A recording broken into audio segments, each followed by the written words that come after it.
Maklumat sejahtera, tajuk kumpulan kita adalah keselamatan data peribadi.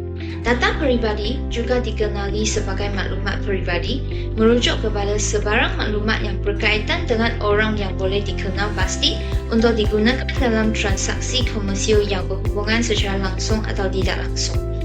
Dengan itu, keselamatan data peribadi merupakan tindakan keselamatan yang diambil terhadap maklumat tersebut supaya ia tidak terjatuh kepada pihak yang tidak sepatutnya dan disalahgunakan. Contoh data peribadi seseorang meliputi maklumat asas seperti alamat dan nombor kad pengenalan, sehinggalah ke maklumat sensitif seperti maklumat bank account.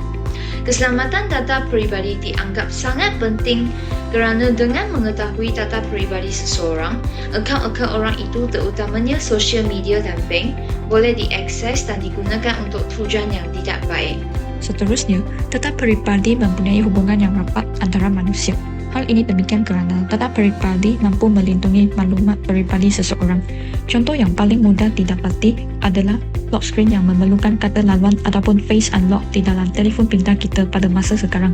Dengan adanya fungsi ini, maklumat peribadi dalam telefon pintar seseorang dapat dielakkan daripada diketahui oleh orang lain.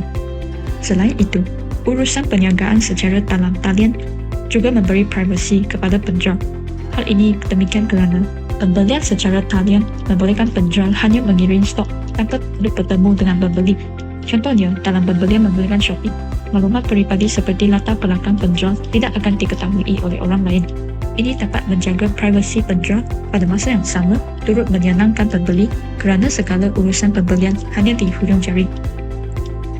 Manfaat yang seterusnya adalah data peribadi telah menyediakan peluang pekerjaan khususnya dalam sektor perbankan. Terdapat banyak maklumat peribadi pemegang akaun bank yang perlu dijaga dengan baik dalam sesebuah bank. Justru, peluang pekerjaan wujud apabila setiap bank mempunyai jabatan tertentu yang bertanggungjawab untuk menjaga privasi pemegang akaun bagi mengelakkan masalah kebocoran maklumat daripada berlaku. Data privasi dari sudut agama Islam adalah satu amanah dan menuntut integriti yang tinggi dari setiap individu. Amanah dalam konteks ini ialah berkaitan dengan menjaga bukti-bukti peribadi orang lain. Jika maklumat tersebut dibocorkan kepada pihak ketiga, ia merupakan pecah amanah. Oleh itu, setiap individu perlulah bertanggungjawab menjaga maklumat-maklumat peribadi supaya tidak dibocorkan kepada pihak yang tidak bertanggungjawab. Salah satu cara untuk mengetahui hak-hak peribadi adalah dengan menjadikan Al-Quran sebagai pedoman. Pentingnya data privasi ini adalah kerana maklumat peribadi melambangkan identiti seseorang individu. Perkongsian yang berlebihan di media massa berpeluang mendatangkan isu dan pelbagai fitnah dalam kalangan masyarakat. Termasuk juga isu perbalahan antara kaum apabila maklumat berkaitan agama dan kaum disalahgunakan dan mencetus salah faham antara masyarakat. Akibat perbuatan ini akan menggugat keamanan dan kesejahteraan masyarakat berbilang kaum dan agama di negara Malaysia.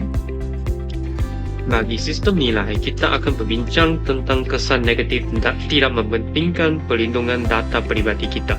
Hal ini disebabkan kita mudah memberitahu tentang hal-hal peribadi kita kepada orang asing melalui media sosial.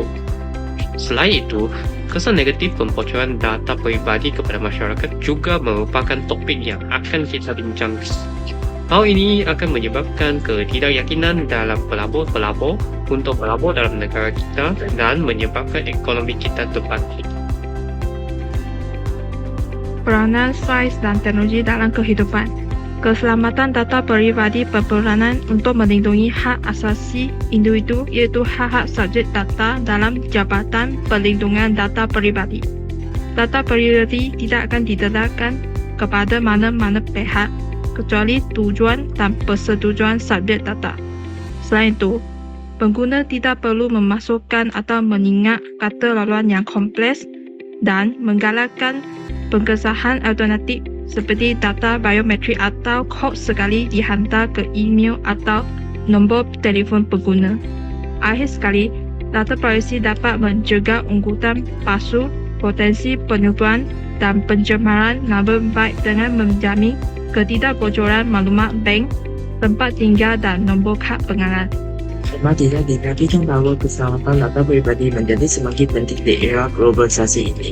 Kini, perubahan usaha dijalankan secara maya dan ini memerlukan pengawasan melalui data peribadi individu tersebut.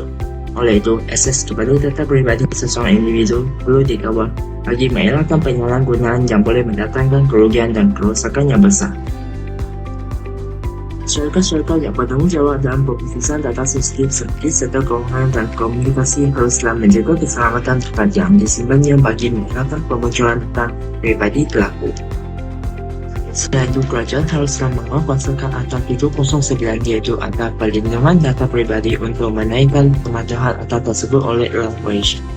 Langkah seperti pengenalan kepada dasar privasi dan perjalanan aktiviti kesedaran berkaitan privasi dan data pribadi melalui pendidikan merupakan langkah yang efektif ke arah pemaduan penuh kepada Akta 709 tersebut.